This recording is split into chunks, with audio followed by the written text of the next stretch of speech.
নমস্কার, আশা করি আপনারা সবাই ভালো আছেন। আমি অ্যাস্ট্রোলজার মধুমিতা বলছি। আজকে আমি আরেকটা নতুন বিষয় নিয়ে আপনাদের সাথে কথা বলার জন্য চলে এসেছি। আজকে আমি আপনাদের বলবো গ্রহ সংযোগ।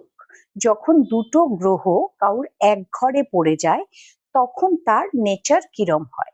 যেরম ধরুন চন্দ্র তো আমাদের মনের ওপর ভীষণ এফেক্ট করে। এই চন্দ্রের সাথে যখন অন্য কোনো গ্রহ একই ঘরে আসে তখন তাকে কনজাংশন বলা হয়। এই কনজাংশন চন্দ্রের সাথে কোন গ্রহ এলে কিরকম তার নেচার হয় আমি সেটা নিয়েই আপনাদের কিছু বলতে চাই। চন্দ্র এবং রবি, চন্দ্র রবি যখন মানুষের অমাবস্যায় জন্ম হয় তখন তার একই ঘরে চন্দ্র এবং রবি চলে আসে।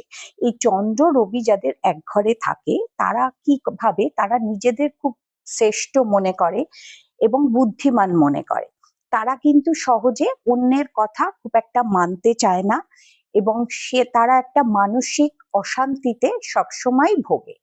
এবার আসি চন্দ্র এবং মঙ্গল। চন্দ্র এবং মঙ্গল যাদের একই ঘরে থাকে তাদের কি হয়, তারা একটু উদ্ধত এবং গর্বিত প্রকৃতির হয়।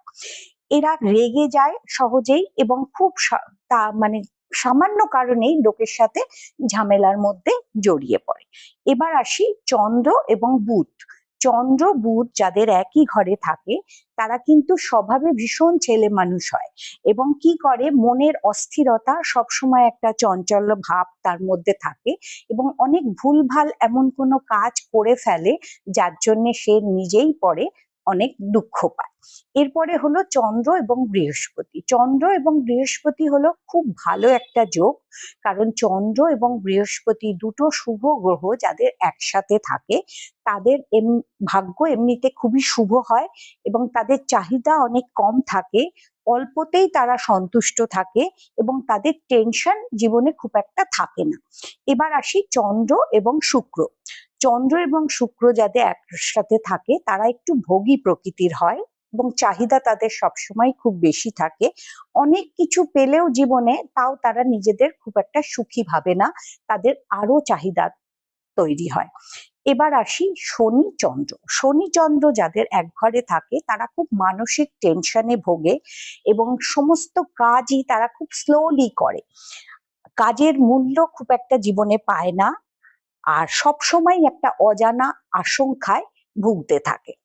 এবার আসি চন্দ্র রাহু। চন্দ্র রাহু যাদের হয় তারাও কিন্তু খুব ভোগী প্রকৃতির হয়, কিন্তু ভোগে তারা অতৃপ্ত থাকে, হাজার জিনিস ভোগ করলেও তারা খুশি হয় না, যত পায় ততই চায় এবং জীবনে তারা চিন্তা শক্তি খুব একটা বেশি থাকে না বলে তাদের টেনশনও খুব একটা থাকে না।